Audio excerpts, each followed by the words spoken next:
अस्सलाम वालेकुम। हम लोगों ने पिछले कुछ वीडियोस में सीखा था हीलियम 10, जंगल स्काउट। अभी हम इस वीडियो में सीखेंगे कीपा के बारे में। कीपा क्या होता है, हम उसको क्यों यूज़ करते हैं, कहाँ पे यूज़ करते हैं, कैसे यूज़ करते हैं, ये सारी चीज़ें हम इस वीडियो में सीखेंगे। सबसे पहले हम अंडरस्टैंड कर लेते हैं कि हम ये कीपा का टूल क्यों यूज़ करते हैं।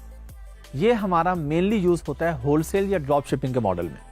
प्राइवेट लेबल में हम लोग कीपा को नॉर्मली यूज़ नहीं करते। प्राइवेट लेबल में हमारा सबसे ज़्यादा काम होता है हीलियम 10 में, और ड्रॉप शिपिंग या होलसेल में हमारा सबसे ज़्यादा काम होता है कीपा में। ये हमें सारे कंपेटिटर के एनालिसिस निकाल के देता है। बाय बॉक्स कितने लोगों के पास था, किस किस टाइम बाय बॉक्स क्या डिवाइड हुआ या एक ही बंदे के पास रहा। अब ये बाय बॉक्स क्या होता है, ये हम इसी वीडियो में मैं आपको स्क्रीन पे दिखाऊंगा।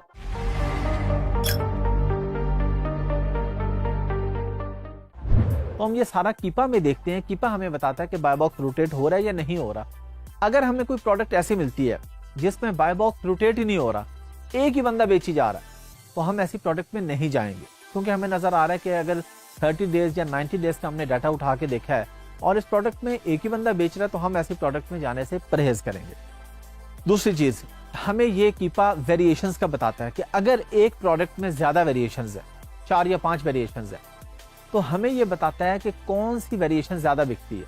फॉर एग्जाम्पल, एक बच्चों का दूध है, वो 100 ml की पैकिंग में भी है, 200 और 300 और 400 में भी है। तो हमें कैसे पता चलेगा कि कौन सी वेरिएशन ज्यादा बिक रही है, कौन सा बॉक्स ज्यादा बिक रहा है। ये हमें कीपा बताएगा कि ये वाली वेरिएशन आपकी ज्यादा बिकती है। तो अगर हमारा बजट कम है और हम एक ही वेरिएशन में जाना चाहते हैं, तो हम उस वेरिएशन में जाएंगे जिसकी सेल ज्यादा होती है।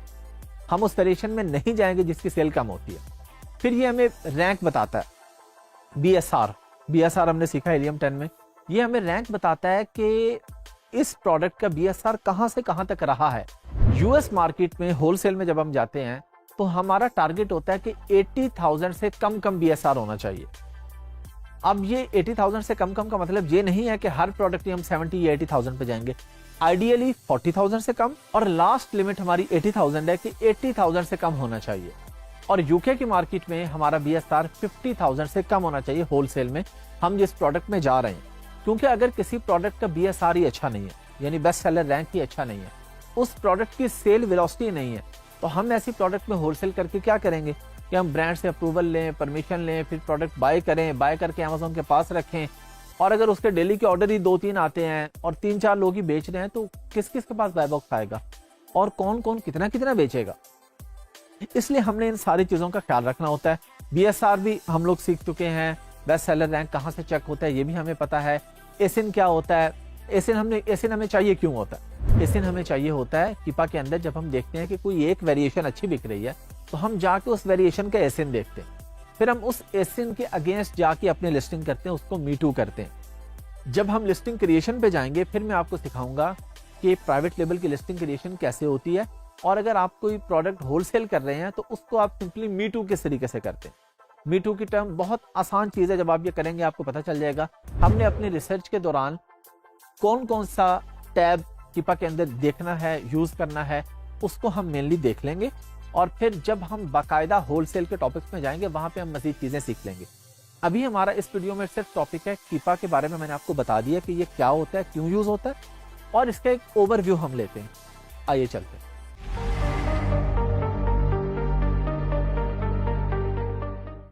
चलिए जी, हम लोग स्क्रीन पे आ चुके हैं। एक चीज पहले मैंने आपको सिखा दी है कि कोई भी एक्सटेंशन किस तरीके से ऐड करते हैं। हमने ये हीलियम 10 भी ऐड करके देखा था। मैंने आपको बता दिया था कि हीलियम 10 या कोई भी एक्सटेंशन है वो किस तरीके से ऐड होती है। अब वो क्योंकि हम रिसेंटली सीख चुके हैं पिछली ही वीडियोस में, तो अब मैंने डायरेक्टली यहाँ पे एक्सटेंशन ऐड कर ली है। ये मेरे सामने कीपा की एक्सटेंशन आ रही है। अच्छा, हीलियम 10 पे क्या होता था कि हम लोगों ने कोई भी प्रोडक्ट खोली और उस प्रोडक्ट के ऊपर हमने हीलियम 10 पे गए और जाके हीलियम 10 पे हमने एक्सरे रन किया, या जो भी हमें काम करना था वो हमने किया। कीपा में ये होता है कि बस आपने एक्सटेंशन ऐड कर ली है, तो ये खुद से आपके पास यहाँ पे नीचे आ रहा है। ये देखें, ये मेरे सामने सारा ये कीपा का डाटा आ रहा है। तो यहाँ पे आपको अलग से जाके एक्सटेंशन पे क्लिक करके कुछ नहीं करना होता। आप सिंपली यहाँ पे आते हैं और आके देख लेते हैं। अच्छा, अब ये बहुत सारी आपको लाइंस नजर आ रही है, ये कुछ भी कंफ्यूजिंग नहीं है, बहुत ईजी है। मैं अभी आपको बताने लगा हूँ जो जो चीजें हमारे काम की हैं, जो जो चीजें हमारी जरूरत है। आपको आइडिया हो जाएगा। बहुत आसान है, प्रैक्टिस करेंगे और आसान हो जाएगा। ये कोई ऐसी रॉकेट साइंस नहीं है, जिस तरह ये देखने में लग रहा है इस तरह ये मुश्किल काम नहीं है। हम सबसे पहले आगे जी प्राइस हिस्ट्री हमने देखी है इसकी। प्राइस हिस्ट्री पे क्लिक किया, अब हमारे सामने ये चीज़ें आ रही हैं। हमने इसका देखा है, यहाँ पे बाय बॉक्स जाके देखा है कि बाय बॉक्स में प्राइस की हमने हिस्ट्री देखी है कि इसकी हिस्ट्री 25 से $30 के बीच में रह रही, ऊपर गई है। ये हमारे पास ये ऊपर भी आ रही है, ये ऊपर भी गई है प्राइस, लेकिन बहुत कम इसकी प्राइस ऊपर गई है। ज़्यादा इसकी प्राइस जो है वो $25 से $30 के बीच में रही है, नीचे भी आई है। ये यहाँ पे हमारे पास बिल्कुल $20 से कम भी आई है। लेकिन जब भी हमने किसी चीज़ को देखना है तो हमने ये देखना है कि ओवरऑल उसका क्या सीन रहा है प्राइस का, हमने उसको ओवरऑल देखना है। बाय बॉक्स से हमने ओवरऑल देखना है, कोई भी चीज़ है वो हमने ओवरऑल देखनी है। अगर 1 या 2 महीने प्राइस कभी ऊपर हो रही है या नीचे हो रही है, कोई सीज़न जिस तरह क्रिसमस सीज़न आ गया, लोगों ने प्राइस ऊपर करके बेच दी क्योंकि सीज़न था, बिक रही थी, बेच दी। कभी डेड सीज़न आ गया, 15-20 दिन 1 महीना डेड आ गया, तो लोगों ने कम प्राइस करके कहा कि चलेंगे स्टॉक निकाल देते हैं। तो हमने जो देखना है वो ओवरऑल हमने इस चीज़ को देखना है। एक और चीज़ हमने इसमें देखनी है सेल्स रैंक। अब ये जो ऊपर न्यू आ रहा है, लिस्ट प्राइस आ रहा है, एफपीएम आ रहा है, एफपीए आ रहा है, एफबीएम आ रहा है, एफबीए आ रहा है, ये तो बहुत सिंपल है ना कि कितने लोग इसमें एफपीएम कर रहे हैं, कितने एफपीए कर रहे हैं। न्यू का मतलब ये है कि प्रोडक्ट न्यू बेची जा रही है या यूज में, जिस तरह लिस्टिंग क्रिएशन में हम लोग सीखेंगे जाके, जब हम लिस्ट क्रिएट कर रहे होंगे तो हमारे पास ऑप्शन आएगी वहाँ पे कि आप ये प्रोडक्ट नहीं बेच रहे हैं, यूज्ड वेरी गुड है या यूज्ड एक्सीलेंट है, जो भी उसकी कैटेगरी है वो आप वहाँ पे सिलेक्ट करते हैं। तो हमने इसका सेल्स रैंक देखा है। अभी मैंने आपको क्या बताया था कि सेल्स रैंक हमारा 80,000 से कम होना चाहिए यूएसए में। अब क्योंकि ये हमने amazon.com खोला हुआ है, ये यूएसए की प्रोडक्ट है। अभी जब मैं ये करता हूं तो यहाँ पे मेरे पास ये ओवरऑल सारी चीजें दिखा रहा है। जब मैं किसी टैब के ऊपर आके क्लिक कर देता हूं तो फिर वो स्पेसिफिकली उसका डाटा दिखा रहा है। अब क्योंकि मैंने एक स्पेसिफिक डाटा देखना है तो मैं कर्सर मूव नहीं कर रहा। अब हमारे सामने ये जो लाइंस आ रही हैं ऊपर, इन लाइंस को आप देखें, जो लाइंस आ रही हैं ऊपर, इन लाइंस को आप देखें कि ये नीचे से शुरू हो रही हैं, 0 से थोड़ा सा ऊपर से, और ये 10,000 से कम पे फाइनल हो रहा है। ये आप देखें, जो जहां पे ये कर्सर है मेरा, ये कर्सर, इसके बिल्कुल लेफ्ट साइड पे आप देखें नीचे 10,000 लिखा है, यानी बीएसआर इसका 10,000 से आप देख रहे हैं कम ही रह रहा है। तो ये बहुत अच्छा बीएसआर है। बीएसआर जितना कम होता है उतना ज्यादा अच्छा होता है। अगर 5,000 होता है तो और ज्यादा अच्छा। एवरेज ये हमें नजर आ रहा है 5,000 से 10,000 के दरमियान में। इतना तो हमें पता चलता है ना, ये बेसिक सी चीज है कि ज्यादा लाइंस कहाँ पे आ रही हैं।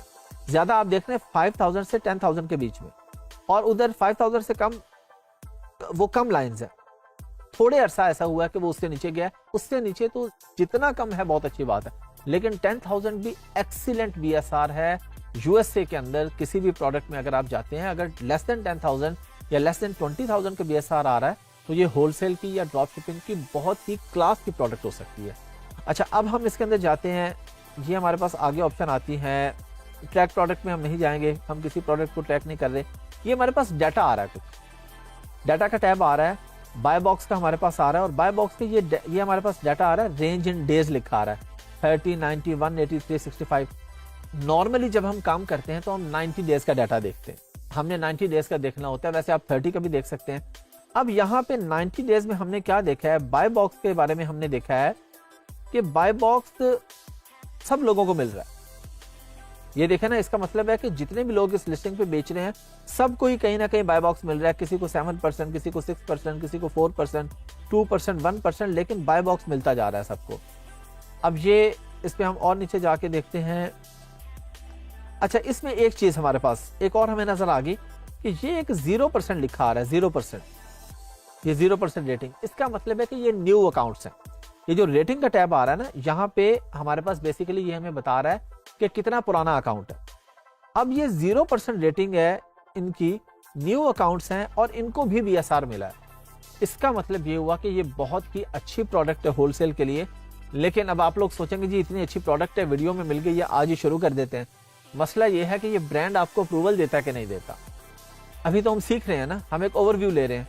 लेकिन अगर आपको ये ब्रांड अप्रूवल दे देता है तो बहुत अच्छी बात है, लेकिन इस तरह के जो बड़े ब्रांड्स हैं वो आसानी से अप्रूवल नहीं देते। अब ब्रांड्स की अप्रूवल हमने किस तरीके से लेनी है, कौन सा ब्रांड अप्रूवल देता है, कौन सा नहीं देता, ये हम एंड पे जाके जब हम होलसेल के लेक्चर्स में जाएंगे, होलसेल के बारे में सीखेंगे, तो हम इस टॉपिक पे भी बात करेंगे। अभी हमने एक ओवरव्यू लेना है, वो हम ले रहे हैं कि इस प्रोडक्ट में सबको क्योंकि बाय बॉक्स मिल रहा है, सबको बाय बॉक्स का मतलब है सादा अल्फाज में कि 24 घंटे होते हैं एक दिन में, Amazon कहते हैं जी 2 घंटे ये प्रोडक्ट आप बेच लें, उसके बाद आप नहीं बेचेंगे, 1 घंटा आप बेच लें। अच्छा, जिसके पास नॉलेज है ना, जिसको पता है बाय बॉक्स क्या होता है, वो जब खरीदने के लिए आता है तो अगर बाय बॉक्स उस वक्त किसी और के पास है, तब भी वो किसी दूसरे से खरीद सकता है। नीचे हमारे पास ऑप्शन आती है, मैं अभी आपको ये दिखा भी देता हूँ। पहले हम ये इसको देख लें, कीपा को थोड़ा सा देख लें, फिर मैं आपको ये बाय बॉक्स पे दिखा देता हूँ। अब इसके बाद हमारे पास आ जाता है, यहाँ पे हम देख रहे हैं कि वेरिएशन का टैब हमारे पास नहीं आ रहा है। ये प्रोडक्ट की डिटेल आ रही है, उसके टोटल रिव्यूज आ रहे हैं, हमारे पास रिव्यू काउंट आ रहा है, टोटल रिव्यूज, फिर उसकी रेटिंग कितने % है, किस कैटेगरी की है, इसका एसिन क्या है, ये नीचे एसिन, ये हमारे पास इसका डाटा आ रहा है। फिर ये हमारे पास जो ऑफर्स का टैब है कि इस पे कौन कौन से सेलर, ये देखें ना, ये नेम के नीचे ये सेलर्स के नाम लिखे आ रहे हैं कि कौन सा सेलर किस किस प्राइस पे बेचता रहा है, क्या वो अपनी प्राइस बहुत ऊपर करता रहा है, बहुत नीचे करता रहा है। हमने देखा कि प्राइस एवरेज सेम आ रही है। ये देखा, ये हमारे पास लाइन एक ही जगह पे आ रही है, तो प्राइस बहुत ज्यादा इसमें वेरिएशन नहीं रही प्राइस में। ऐसा नहीं था कि एक दिन $35 की थी, एक दिन 25 की होगी या 20 की होगी, 35 की थी तो 34 की होगी, 36 की होगी। तो हर हिसाब से ये प्रोडक्ट बड़ी फिट जा रही है कि प्राइस में वेरिएशन भी बहुत ज्यादा नहीं है, बाय बॉक्स भी सबको मिल रहा है, अच्छी प्रोडक्ट है, BSR भी बहुत अच्छा है। तो एक आइडियल प्रोडक्ट होलसेल के लिए हो सकती है, लेकिन अगर परमिशन मिले तो। अच्छा, अब मैंने एक और टैब खोला है, इस पे भी ये कीपा इसी तरह नीचे आ रहा था मेरे पास, लेकिन यहाँ पे मैंने क्या किया, अब आप कीपा पूरा तो देख चुके हैं पिछली प्रोडक्ट पे। यहाँ पे एक चीज हमारे पास ये वेरिएशन का टैब एक्स्ट्रा आ रहा है, जो कि ये देखें, पिछली प्रोडक्ट पे हमारे पास वेरिएशन का टैब यहाँ पे नहीं आ रहा था।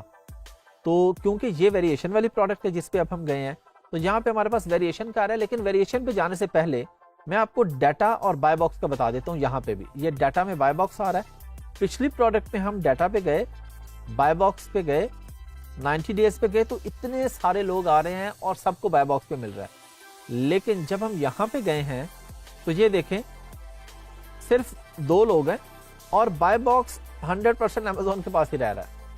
यानी अमेजोन खुद भी बेच रहा है ये प्रोडक्ट और किसी और को मौका नहीं मिल रहा है इस प्रोडक्ट को बेचने का। इसका बाय बॉक्स अमेजोन के पास ही है। अब जब बाय बॉक्स अमेजोन के पास है और 100% अमेजोन के पास है, तो हम नहीं जाएंगे ऐसी प्रोडक्ट में। ये प्रोडक्ट होलसेल के लिए नहीं है, क्योंकि हमें शायद इसकी परमिशन ही ना मिले। एक वजह ये भी हो सकती है ना कि अमेजोन ने इस ब्रांड के साथ कॉन्ट्रैक्ट किया है कि आप किसी और को ये प्रोडक्ट नहीं देंगे, ये सिर्फ मैं बेचूंगा। इस तरह की आप किसी भी ब्रांड के साथ डील कर सकते हैं। अगर आपकी बड़ी कंपनी, आपके पास बड़ी इन्वेस्टमेंट है, आप डील कर सकते हैं किसी भी ब्रांड से कि जी आपकी प्रोडक्ट सिर्फ मैं बेचूंगा अमेजोन पर, जितना स्टॉक होगा आप सारा मुझे दें। तो इस तरह की कोई डील हो सकती है, कोई भी रीजन हो सकती है। बाय बॉक्स अमेजोन के पास है। वेरिएशन का टैब आ गया। अब वेरिएशन यहाँ पे फ्लेवर्स है ना, इसके अंदर इसकी वेरिएशन, फ्लेवर्स की वेरिएशन है कि चॉकलेट फ्लेवर है, स्ट्रॉबेरी है, वनीला है। हम यहाँ देख रहे हैं कि ये ऊपर हमारे पास ये एक स्टार टाइप एक आ रहा है, कप आप एक कह लें, ये 35% ये वाली वेरिएशन बिकती है। लेकिन इसमें बाकी वेरिएशन भी कोई कमजोर नहीं है। 29%, 32%, ठीक है। मतलब 100 में से 35 लोग आके चॉकलेट का फ्लेवर ले जाते हैं, 29 लोग आके स्ट्रॉबेरी ले जाते हैं, 32 आके वनीला ले जाते हैं, तो ठीक है, कोई बहुत ज्यादा डिफरेंस नहीं है। लेकिन अगर हम कहें टॉप पे जो बिकने वाली वेरिएशन है, बिकने वाली प्रोडक्ट है, तो वो ऑफ कोर्स चॉकलेट की है वेरिएशन है। तो अगर आपका बजट बहुत कम होगा और आप किसी ऐसी प्रोडक्ट में जाते हैं जिसमें वेरिएशन ज्यादा है, फिर आपने यहाँ पे आके देखना है, वेरिएशन के टैब में देख लेना है कि कौन सी वेरिएशन है जो सबसे ज्यादा परसेंटेज है। यानी ये 35 है, नीचे 29 है, नीचे 32 है, तो 35% सबसे ज्यादा है। तो आप इस प्रोडक्ट की आके परमिशन ले लेंगे और इसको बेच लेंगे। अभी मैं जाता हूँ बाय बॉक्स का, आपको बता देता हूँ। ये देखें, आप एक प्रोडक्ट खरीदने आए अमेजोन पर और आपने यहाँ बाय नाउ पे किया। बाय नाउ पे जब आप क्लिक करेंगे तो ये क्या कह रहा है, शिप्स फ्रॉम और sold by abundance partners LLC। यहाँ पे हमारे पास ये एक कंपनी आ रही है कि इस वक्त ये प्रोडक्ट ये कंपनी बेच रही है। तो बाय नाउ पे क्लिक करेंगे, ऑर्डर इसके पास जाएगा। लेकिन ये देखें नीचे, ये 16 लोग और भी आ रहे हैं जो बेच रहे हैं इस प्रोडक्ट को। होलसेल के अंदर मल्टीपल होते हैं ना, ये आप मी टू में जाके सीखेंगे, लिस्टिंग क्रिएशन में मी टू पे जाके आप लोग सीख लेंगे। अब देखें, यहाँ पे और लोग भी प्रोडक्ट बेच रहे हैं और प्राइस चेंज भी है। ये 2229 की है, 2230 की है, ये 2487 की है, 2560 की है। अब जिस बंदे के पास नॉलेज है ना बाय बॉक्स का, वो क्या करेगा, वो यहाँ पे आके देखेगा कि प्रोडक्ट कितने की बिक रही है। ये प्रोडक्ट बिक रही है 2440 की। यानी इस वक्त बाय बॉक्स जिस बंदे के पास है वो इसको 2440 का बेच रहा है। लेकिन मैं नीचे आके क्या देखता हूं कि कुछ लोग इस प्रोडक्ट को 2229 का भी बेच रहे हैं, तो $2-2.5 कम पे बेच रहा है ये बंदा, 2230, ये भी $1-2 हमारे कम पे बिक रहा है। तो हम क्या करेंगे, हम ऐड टू कार्ट करके इससे भी बाय नाउ आप कर सकते हैं। ऐसा नहीं है कि जिसके पास बाय बॉक्स है, जिसका नाम ऊपर लिखा रहा है, उसी से खरीदें। लेकिन Amazon के 60-70% बायर्स को बाय बॉक्स की साइंस का नहीं पता होता। वो कहते हैं अच्छा ये आके खरीदी है, बाय नाउ पे क्लिक करते हैं, खरीद के चले जाते हैं। अब 2 घंटे के बाद हो सकता है, 3 घंटे के बाद हो सकता है, 4 घंटे के बाद, किसी और दिन हो सकता है कि ये बाय बॉक्स इस बंदे के पास आ जाए, जो ये जो अनस्टॉपेबल बार्गेन्स है, जो 2229 का बेच रहा है। फिर क्या होगा, फिर यहाँ पे जो प्राइस 2440 लिखे, यहाँ 2229 लिखी होगी, और यहाँ पे उस बंदे का नाम लिखा आ रहा होगा, सोल्ड बाय और शिप्स फ्रॉम। अब ये सोल्ड बाय और शिप्स फ्रॉम का मतलब है कि ये बंदा FBM में काम कर रहा है, ये FBA प्रोडक्ट नहीं है, फुलफिल बाय अमेजोन नहीं है। अगर फुलफिल बाय अमेजोन होगी तो यहाँ पे शिप्स फ्रॉम लिखा आएगा अमेजोन, और सोल्ड बाय तो ऑफ कोर्स कंपनी का नाम आएगा, जो भी कंपनी बेच रही है। तो बाय बॉक्स की ये साइंस है। अब जो ड्रॉप शिपर्स हैं वो क्या करते हैं, वो यही काम करते हैं। वो आते हैं, देखते हैं कोई भी प्रोडक्ट कितने की बिक रही है मैक्सिमम, तो वो उससे कुछ ऊपर पैसे लगा देते हैं, या मिनिमम देख लेते हैं कितने की बिक रही है, उससे ऊपर $2-3-4 रख के बैठ जाते हैं। अब अगर उनके पास ऑर्डर आ गया है, अब मैं ये फर्ज कर लेता हूं कि जिसने 2440 की लगाई है, इसके पास प्रोडक्ट नहीं है। ये क्या करेगा, जब इसके पास ऑर्डर आएगा, ये सिंपली ये नीचे जाएगा कि 16 लोग और भी बेच रहे हैं, अच्छा जी 2229 का बेच रहा है अनस्टॉपेबल वाला, वो जाके इससे खरीद लेगा, ऐड टू कार्ट कर देगा और अपने बायर को भिजवा देगा डायरेक्टली। तो ड्रॉप शिपिंग में लोग ये काम करते हैं लो इन्वेस्टमेंट्स के साथ, कि अभी शुरू में इन्वेस्टमेंट है कोई नहीं, पैसे लगे कोई नहीं है, ऑर्डर आया, इसका मतलब है कि अब मुझे ऑर्डर आ गया ना, अब ये पैसे मेरे पास आएंगे, मेरे अकाउंट में आएंगे ये पैसे। जब ऑर्डर प्लेस हो जाता है तो उसके बाद कोई भी बंदा जाता है, इससे खरीदता है और उसको भेज देता है, अपने $2 निकाल लिए बीच में से। हमने देख लिया, BSR भी देख लिया, प्राइस भी देख ली। प्राइस में हमने देखा कि उतार चढ़ाव कितना होता है। अगर 20 से 25 या $30 के अंदर अंदर रहती है तो ठीक है। बाय बॉक्स क्या सब लोगों में डिवाइड होता रहा है, वेरिएशन कौन सी अच्छी सेल होती रही है, ये सब चीजें हमने सीख ली हैं, और यही हमारे इस वीडियो में सीखने का मकसद था। कीपा का ओवरव्यू अब हम ले चुके हैं।